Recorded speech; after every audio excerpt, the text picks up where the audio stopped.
Good morning. आज हम पाठ 13 बुराई का बदला पढ़ेंगे।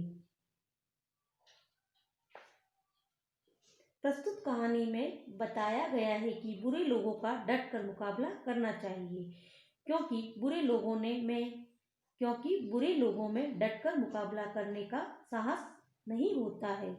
वे तो विरोध की फुफकार सुनकर डर जाते हैं एवं भाग खड़े होते हैं। अब देखो, किसी गांव के किनारे एक खेत था।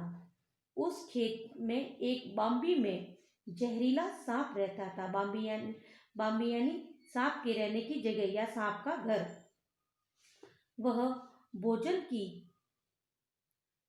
तलाश में अपनी बाम्बी में से निकलकर खेत में इधर उधर घूमता रहता था।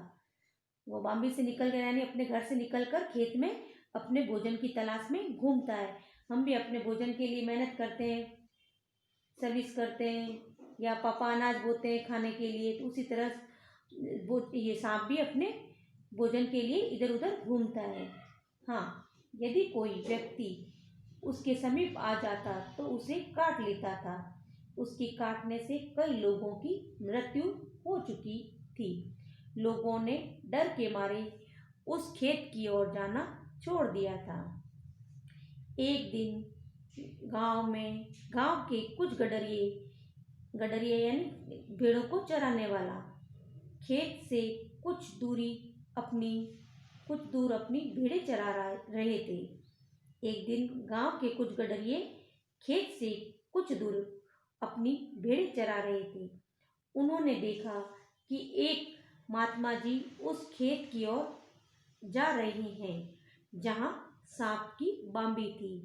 यानी उन गडरियों को डर लगा कि एक महात्मा जी उस खेत में जा रहे हैं जहां सांप रहता है, कहीं वो सांप उनको महात्मा जी को भी न खा ले या डस ले।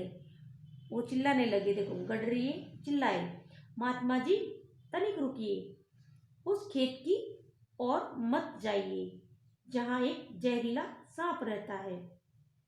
महात्मा जी मन मन मुस्कुराए और बोले, मन मन यानी धीरे धीरे, चिंता मत करो, मैं सांप को वश में करने का मंत्र जानता हूँ। महात्मा जी को अपनी ओर आता देख सांप फुफकारता हुआ उनकी ओर बढ़ा। महात्मा जी घबराए नहीं। अगर वो घबरा जाते तो सांप उनको डसने के लिए आगे बढ़ता, लेकिन महात्मा जी आगे बढ़े। वह जोर जोर से किसी मंत्र का उच्चारण करने लगी। मंत्र का उच्चारण सुनते ही सांप केंचुए की भांति धरती पर लौटने लगा। तब महात्मा जी ने सांप के समीप जाकर कुछ कहा। सांप ने पूछा, महाराज, अब मुझे क्या करना होगा? महात्मा जी बोले, तुम लोगों को काटना छोड़ दो और मेरा बताया हुआ मंत्र जपते रहो। एक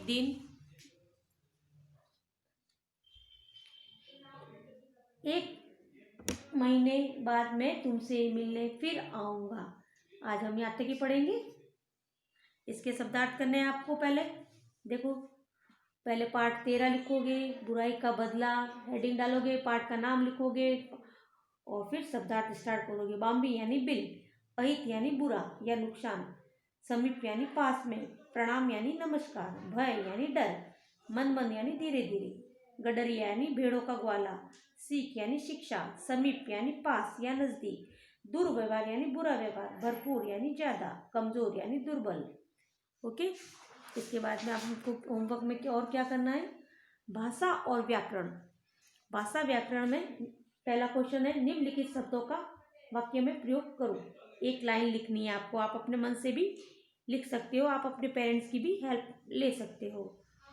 अब मैंने लिखा है, ये लाइन भी लिख सकते हो आप, ये वाक्य भी लिख सकते हो। फर्स्ट नंबर, खेत, मेरा खेत बड़ा है। आप ये भी लिख सकते हो, मेरे खेत में सांप रहता है, मेरे खेत में हरियाली होती है, कुछ भी। सेकंड, जहरीला, वह जहरीला सांप है। थर्ड, विरोध, सांप ने विरोध प्रकट किया। फोर्थ, मंत्र, महात्मा जी ने मंत्र बोले। फिर है सेकंड क्वेश्चन, सही विलोम शब्द चुनकर लिखो। आपको इसी में से आपको विलोम शब्द चुनकर लिखने हैं।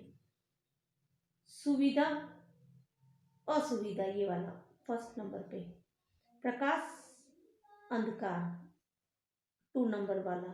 अंधकार, कम, अधिक, विशेष, साधारण, मरना, जीना,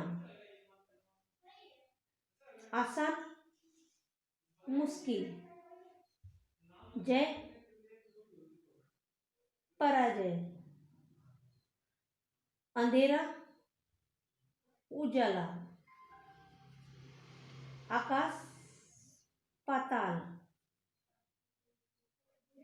शक्तिहीन, शक्तिशाली।